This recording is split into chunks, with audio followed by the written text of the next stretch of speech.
সমস্ত বাধা পেরিয়ে অবশেষে বিএনপির ভারপ্রাপ্ত চেয়ারম্যান তারেক রহমান দীর্ঘ ১৭ বছর পর দেশে ফিরে আসছেন। সকল সংকট বাধা পেরিয়েই এই ফিরে আসা।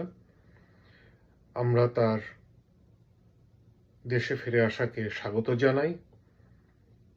তার উত্তরোত্তর সফলতা কামনা করছি, তার মঙ্গল কামনা করছি। এই মুহূর্তে তারেক রহমানের ফিরে আসা বাংলাদেশের সকল গণতান্ত্রিক শক্তির মাঝে এক নব উদ্দীপনা জাগাবে, সৃষ্টি করবে নতুন কিছু সম্ভাবনা এই ভয়াবহ সংকটের মাঝে। তিনি, আমার বিশ্বাস, বাংলাদেশের গণতান্ত্রিক লড়াই সংগ্রামের যে দীর্ঘ অভিজ্ঞতা, তার যে ত্যাগ, কষ্ট, এই সকল কিছুকে নিয়ে তিনি বাংলাদেশের গণতন্ত্রকে পুনঃপ্রতিষ্ঠায় তিনি নিজেকে নিয়োজিত রাখবেন আপোষহীনভাবে। বাংলাদেশ গণতান্ত্রিক লীগ বিডিএল এর পক্ষ থেকে জনাব তারেক রহমানের এই ফিরে আসাকে আমরা অত্যন্ত শ্রদ্ধা ভরে সম্মানের সাথে তাকে স্বাগত জানাচ্ছি।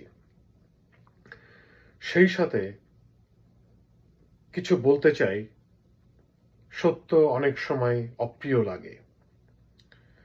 আজকে বাংলাদেশের এই জঙ্গিবাদ, এই ধর্মীয় উগ্রবাদ, এর পেছনে দীর্ঘ 50 বছরের লালন পালন দায়ী। অর্থাৎ গত 50 বছরে এই সর্বশেষ ইউনিশ সরকারের সহকারী বলবো, অর্থাৎ অতীতে আওয়ামী লীগ, বিএনপি, জাতীয় পার্টি, যে সকল দলই যে সকল সময় ক্ষমতায় অধিষ্ঠিত হয়েছে, তারা সর্বদাই ধর্মীয়, উগ্রপন্থী, সুবিধাবাদী, মোনাফেকি দলগুলোর সাথে বিভিন্ন সময় ক্ষমতার লোভে আপোষ করেছে, সুবিধাবাদী অবস্থান নিয়েছে, বিভিন্ন ধরনের পারস্পরিক সহযোগিতার মধ্য দিয়ে নিজেদের স্বার্থ সিদ্ধির চেষ্টা চালিয়েছে, যার ফলে সুদীর্ঘ 50 বছরে ওই যে বিষের যে বীজ বপন করা হয়েছিল, সেই বীজ আজ বিষবৃক্ষে, মহাবৃক্ষে পরিণত হয়েছে, যা আমরা এই ইউনূস সরকারের আমলে ব্যর্থ, অযোগ্য এই ইউনূস সরকারের আমলে আমরা দেখতে পেলাম তাদেরই সেই আস্ফলন এবং সেই উগ্রতার প্রতিফলন। আমি মনে করি বিএনপি তার অতীতের ভুলের কারণে আজকের যে অবস্থা, পরিণতি, এর দায় স্বীকার করে সে তার ব্যাখ্যা দিবে এবং সে তার ভুল স্বীকার করবে। ভুল স্বীকারের মধ্যে কোনো গ্লানি নেই, কোনো ছোট হবার কিছু নেই, বরঞ্চ মহান যারা হয় তারা ভুল স্বীকার করেই এগিয়ে যায়। অপরদিকে আওয়ামী লীগকে আমরা দেখেছি, তাদের সেই গোলামি, এখনো তাদের মধ্যে সেই আস্ফালন রয়ে গেছে, নিজেদের কোনো প্রকার ভুলের আত্মসমালোচনা তাদের মধ্যে, সেই বোধটুকু তাদের মধ্যে নেই, যার খেসারত আওয়ামী লীগকে দিতে হয়েছে তাদের পলায়নের মধ্য দিয়ে। তো এবং উল্লেখ করতে চাই সেই সাথে জাতীয় পার্টির অবস্থান। এরশাদ, তিনিও এই পাল্লাকে ভারী করেছেন, এই দেন দরবারগুলোতে আপোষ রপাতে, এই উগ্রপন্থার সঙ্গে বিভিন্ন সময় হাত মিলিয়ে আর কি। তো সুতরাং বাংলাদেশের এই স্বাধীনতোত্তর 50 বছরে এই উগ্রপন্থা হঠাৎ করেই আকাশ ফেটে বাংলাদেশের জমিনে এসে আবির্ভূত হয়নি। এরা এই মাটিরই সন্তান ছিল, কিন্তু তারা পথভ্রষ্ট, এবং এই পথভ্রষ্ট হবার সেই সুযোগটিই করে দিয়েছিল গত 50 বছরের যে সকল সরকার ক্ষমতায় এসেছিল তারা প্রত্যেকেই। অর্থাৎ যার আমল যত বড় তার পাপ তত বেশি। তা আমি মনে করি দীর্ঘ 17টি বছর দেশ ছাড়া থেকে তারেক রহমান বিদেশে অবস্থান করেছেন, এটা অত্যন্ত দুঃখের এবং কষ্টের। দেশের বাইরে যারা থাকে তারা বুঝতে পারে, যারা দেশকে ভালোবেসে, যারা দেশের প্রতিটি মুহূর্তে যন্ত্রণায়, দেশের প্রতি যন্ত্রণায় তারা ব্যথিত হয়, তারাই জানেন। সুতরাং আমি বিশ্বাস করি তারেক রহমান এই 17 বছরে সুদীর্ঘ সময়ে তিনি অনেক কিছু শিখেছেন এবং দেশ বিপদে গেলে তার পরিণতি কেমন হয়, সকলেই যে আমরা কষ্ট পাই এটাও তিনি বুঝতে পেরেছেন। এবং উন্নত বিশ্বে থেকে হয়তোবা তিনি আরো অনেক কিছু শিখেছেন, অভিজ্ঞতা নিয়েছেন। সেগুলোই আশা রাখি আগামীর গণতন্ত্রের পথ চলায় তিনি তার সেই অভিজ্ঞতাগুলোকে কাজে লাগাবেন। অর্থাৎ এক পশ্চিমের যে উদারনৈতিক সমাজবোধ, উদারনৈতিক যে সহনশীল যে রাজনৈতিক ভাবনা, সেই ভাবনাকেই তিনি এগিয়ে নিয়ে যাবেন। তবে উগ্রপন্থার বিরুদ্ধে কখনোই যেন তিনি নমনীয় না হন। তার কাছে আমরা সেই ইস্পাত তুল্য কঠিন দৃঢ়তা প্রত্যাশা করি। জনাব তারেক রহমান, আপনি এগিয়ে যাবেন, আপনার পাশে বাংলাদেশের গণতন্ত্রকামী সকল মানুষ আপনাদের পাশে আছে।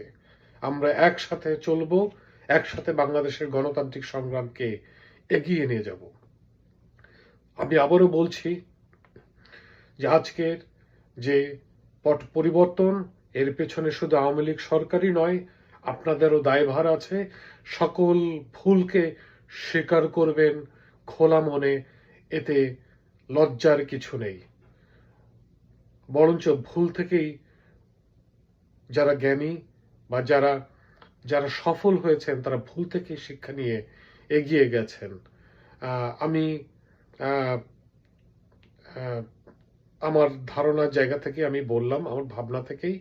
তো সুতরাং বিষয়টিকে নিন্দার দৃষ্টিতে, আমার মন্তব্যগুলোকে নিন্দনীয় মনে করে না দেখে, বরঞ্চ আপনাদের প্রতি শুভকামনার জায়গা থেকেই দেখলে আমাকে বোধ হয় আমার এই মতামতকে মূল্যায়ন করা হবে সঠিকভাবে আর কি।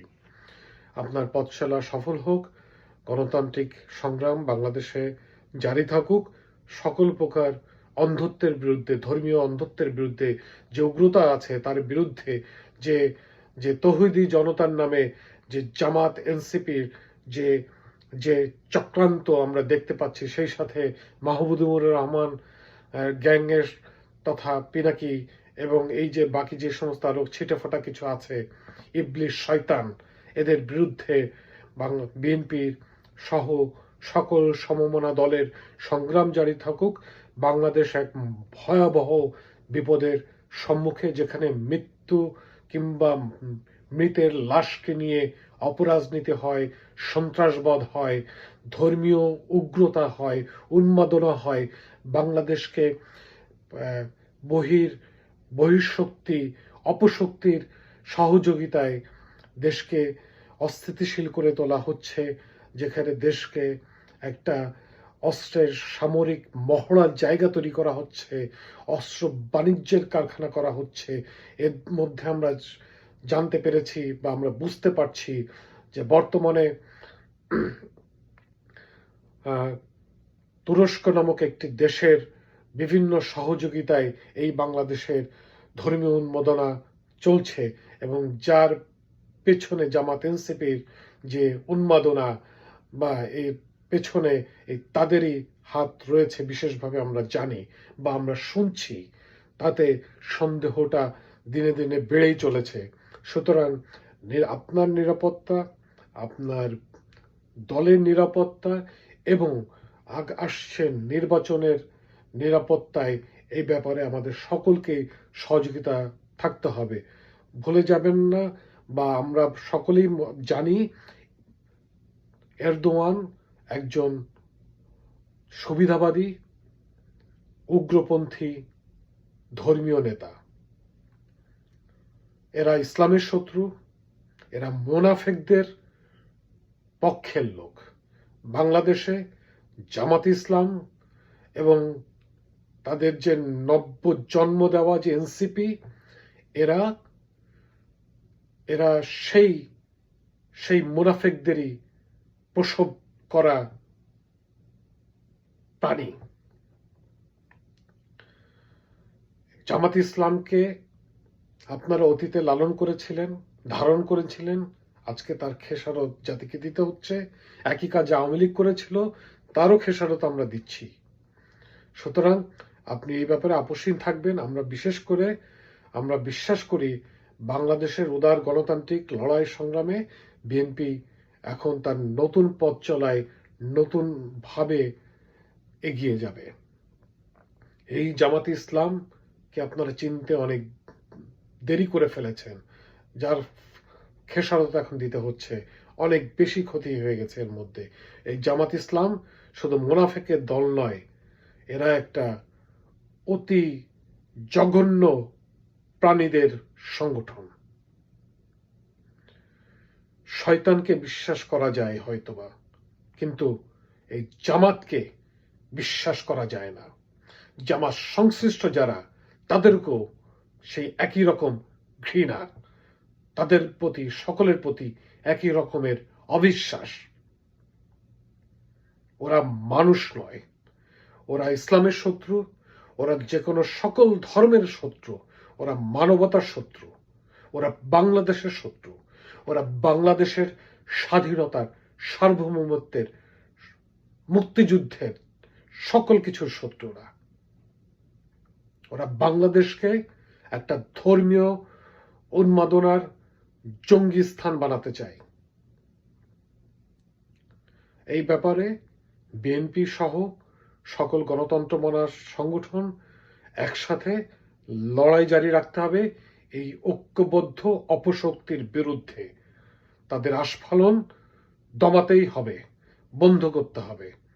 জ্ঞান দিয়ে, সমালোচনা দিয়ে, রাজপথে থেকে। বাংলাদেশের মাটিতে উগ্রপন্থার কোনো জায়গা হবে না। আপনার প্রতি শুভকামনা সবসময়। আবারও বিডিএল এর পক্ষ থেকে আপনার স্বদেশে ফিরে আসাকে শুভেচ্ছা জানাই। আপনার দলের নেতাকর্মীরা অধীর অপেক্ষায় আপনার পথ চেয়ে রয়েছে। আপনার এই ফিরে আসা আমাদের মুক্তির পাথেয় হোক। শুভকামনা। গণতন্ত্রের সংগ্রাম জারি থাকুক। ধন্যবাদ।